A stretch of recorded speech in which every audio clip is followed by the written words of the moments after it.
Rabbi Rosen is going to share some words of Torah with us this evening. Okay.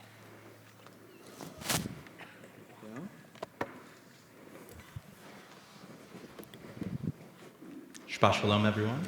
Shabbat shalom. Ooh, Peter, can we bring me down just a touch? Thank you.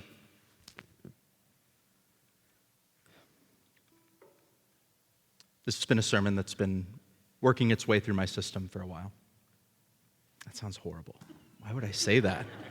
Oh, God. Okay, let's just start. So, every day, it feels like we wake up to more and more disturbing news than the day before. Since October 7th, my engagement with the 24-hour news cycle has ebbed and flowed. At times, I've been so plugged in that I felt like I was drowning. Anyone else feel like that? Like you're drowning? Trying to read everything? Trying to get your head around all of the facts that are flying at you? It's like we feel crushed, right, by the weight of every headline. We're enraged, heartbroken, confused, one moment feeling like we finally have a handle on the truth, only for that to be dashed upon the rocks of some conflicting and frustratingly compelling counterpoint. So it was last Friday when I woke up to a headline that read, Matisyahu concert in Southwest canceled after protests. For those of you who don't know Matisyahu, he's a Jewish singer who reached stardom as a black hat-wearing Hasidic Jew, singing songs like Jerusalem and Eish Tamid, and he wove Jewish practice and tradition and text with these groovy, reggae-inspired beats. And although he's no longer observant, his Jewish identity is still core to his image and message. You may have seen him performing at the rally in D.C. with the a cappella group, I believe it was. So, as a disclaimer, I grew up on this guy's music. When I brought his first live album, Live at Stubbs, to school on my Walkman, I felt so powerful sharing his music with my non-Jewish friends who found it just as infectious as I did, even if they couldn't understand a lot of the words. His concert was one of the first I attended independent of my parents, and I have enjoyed many more of his concerts since. As a fan, there was a little bit of extra righteous indignation fueling me when I read this headline. How dare they? Have they never listened to this guy's music? He's a man of peace, of love. I mean, he wrote lyrics like, one day this will all change, treat people the same, stop with the violence, down with the hate. One day we'll all be free and proud to be under the same sun, singing songs of freedom. How dare they? The first article that I read about the concert cancellations attributed it to a lack of venue staffing due to staffing protests. So people were not willing to work at a show put on by an artist who frequently expresses Ahavat Yisrael, the love of Israel. And then I proceeded to read his statement that he posted on his Instagram, which was incredibly compelling. He wrote, "My band and I were excited for tonight's show. Instead, the staff at these venues refused to come to work, forcing cancellations. Without our permission or approval, the venue misinformed our fans, canceling the show due to security concerns, when the only concern was a group of staff unwilling to work my show. Tonight in Tucson, we have offered to supplement their staff shortages on our own dime, but to no avail. They do this because they are either anti-Semitic or they have confused their empathy for the Palestinian people with hatred for someone like me, someone like Matisyahu, and many of us who holds empathy for both Israelis and Palestinians.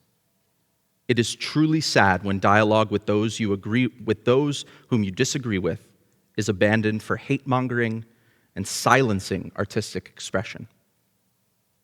Unfortunately, it seems that more and more people are choosing to cast their lot with actions that tear people apart." And there were a ton of comments under his post. And a lot of them expressed what I was feeling in that moment. Shame on the venues and the staff. We'll rise above this like we always do, another said. Another was full of smiley faces and Jewish star emojis, and it said, and just like that, I've purchased tickets to see you in a few weeks. And as you can imagine, many of the other comments were hateful, ignorant, and they don't warrant repeating. My mind began to race. Is this really happening? Will Jewish artists who openly express their Zionism face similar hate? What does this mean for me and my community? I had to know more, so I got to Googling. I scrolled through pages and pages of articles repeating and reposting the alleged act of anti-Semitism. I scrolled until a headline caught my eye. A second headline. Head of Arizona concert venue deeply saddened and offended over anti-Semitism allegations. Head of Arizona concert venue, the one that canceled Matisyahu, deeply saddened and offended over anti-Semitic allegations. Here we go again, right? Well, it's actually a little more complicated than that. See, it turns out that the director of the Arizona venue, the one who ultimately made the call to cancel the show, well, she's one of us. She wrote in her statement that she published later, recognizing that she needed to tell more of her side of the story, quote, as a member of the Jewish community myself and a female business leader, I'm deeply saddened and offended by the public's accusations of anti-Semitism as the cause for the Matisyahu concert cancellation. With security being a concern for the tour amidst threats of protests from his detractors, the venue opted to increase staff security for the event, and the police department was notified. We released a statement saying that the show would go on as planned on Thursday morning, and then staff members began to call out of work, citing their own safety concerns. We simultaneously received a call from a local private security firm informing us that they had been contacted by Matisyahu's people for additional security. They requested to bring firearms. We have a long-standing policy of prohibiting all firearms on our campus. Short-staffed and with an amplified sense that the artist himself did not feel safe, we decided that the temperature of the situation had changed enough to warrant calling for the show to be canceled. Who's right? Who's wrong? What really happened last Tuesday in Tucson and Santa Fe? Who do we believe? The brilliant Jewish musician or the Jewish businesswoman? We don't have all the information. And so headlines proclaim things like staff refuses to work Jewish musician's show, and other headlines read, Jewish businesswoman offended by accusations of anti-Semitism. Amidst the swirling narratives, through some work, through a little digging, a little research, we can begin to nail down the facts. This is what I found. Matisyahu and his team believed that there was a security threat. The venue also believed there was a security threat. Staff either refused to work because of a security threat or because of misguided politics or anti-Semitism. And lastly, Jewish artists and their audiences are being threatened. These are the facts that we have. And trying to make sense of it all is enough to make anyone's head spin. So when my research had taken me as far as possible, when I had read all of the available narratives and done my due diligence, as it were, I didn't feel any better.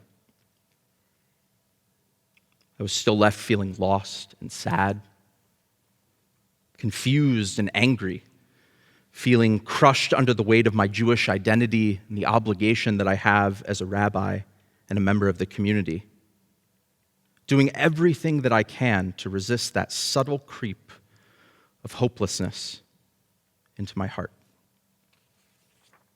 something which becomes more and more difficult each day. I knew that there was a kernel of Torah, a bit of Torah hiding within this experience. But when I sat down to write this sermon, I found myself stuck, asking questions all of us have been asking for months. Just like Rabbi Kalman said, what can we do? How can we help? What do we do when the very idea of truth itself is suspect? I sat with those, and earlier this week I shared my struggle with our very own executive director of Jewish Living and Learning, Allison Kerr. I shared with Allison my need to dig deep, to know more before drawing conclusions. But what then? Have I lost hope in the existence of a real, pure truth? Allison listened to my ramblings, and she shared a piece of wisdom, which I'd like to share with you all on this Shabbat. That drive that I felt, she said, to know more, to dig deeper, that drive itself is hope. That is hope manifest. To remain curious about others' opinions and perspectives in this ultra-polarized world that we live in, that is the hopeful path. A path which I believe leads ultimately to peace. The hope is that when we dig beneath the surface, we bring ourselves just ever so much closer to truth. And if we're doing that, the hope is that others are doing it too. Rabbi Jonathan Sacks of blessed memory taught that optimism and hope are not the same. Optimism is the belief that the world is changing for the better. Optimism, the hope that the world is changing for the better. Hope, on the other hand, is the belief that together we can make the world better. So I'll be honest, I'm not feeling incredibly optimistic on this Shabbat, but I am feeling more hopeful than ever. In this week's Parsha, we find instructions for the making of Aaron's priestly garments, these ornate pieces of art that represent core aspects of what it is to be a leader. Of particular interest to me are the two stones which the high priest wears above his shoulders. 2 stones of lapis lazuli, each engraved with 6 of the names of the tribes of Israel, to total 12. Imagine for a moment the weight of that burden. To feel like you have the whole Jewish world on your shoulders. I don't know about you all, but I would guess that many of us are feeling this way when we see things on social media, when we turn on the television and start watching the news. We feel like if we don't do something,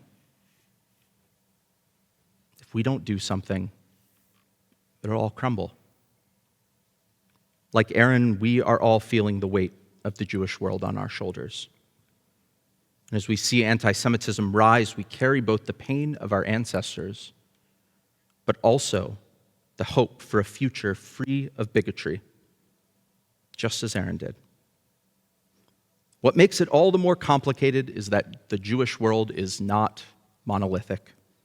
That old adage, 2 Jews, 3 opinions, has never been more true. I am not calling upon you, right? Let me be very clear. I am not calling upon you to change your stance. I'm rather offering a reminder that the way to find hope in this world, when truth is suspect, is to remain curious. When confronted with multiple truths, embrace the opportunity to learn. And if we can do that, maybe those with whom we differ most can do that too. So I'll quote the end of Matisyahu's Instagram post, a thing I never thought I would say from a bima. I love you all.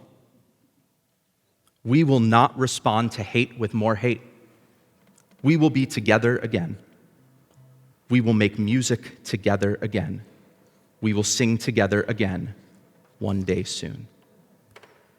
So let's embrace hope. Let's embrace being together on this Shabbat. Let's join in song together. Sometimes I lay under the moon, and I thank God I'm breathing. Then I pray, don't take me soon, 'cause I am here for a reason. Sometimes in my tears I drown, but I never let it get me down.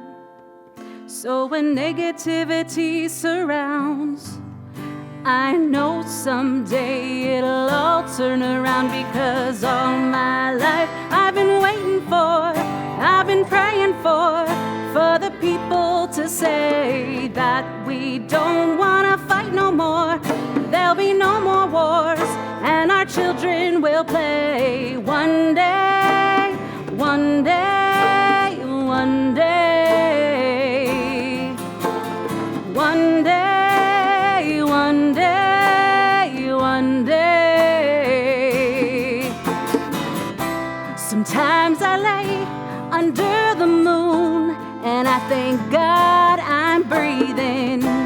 And then I pray, don't take me soon, 'cause I am here for a reason. Sometimes in my tears I drown, but I never let it get me down. So when negativity surrounds, I know someday it'll all turn around, because all my life I've been waiting for, I've been praying for the people to say that we don't want to fight no more. There'll be no more wars, and our children will play. One day, one day, one day, one day, one day, one day. Let's rise for Aleinu. One day, one day, one day, one day, one day, one day.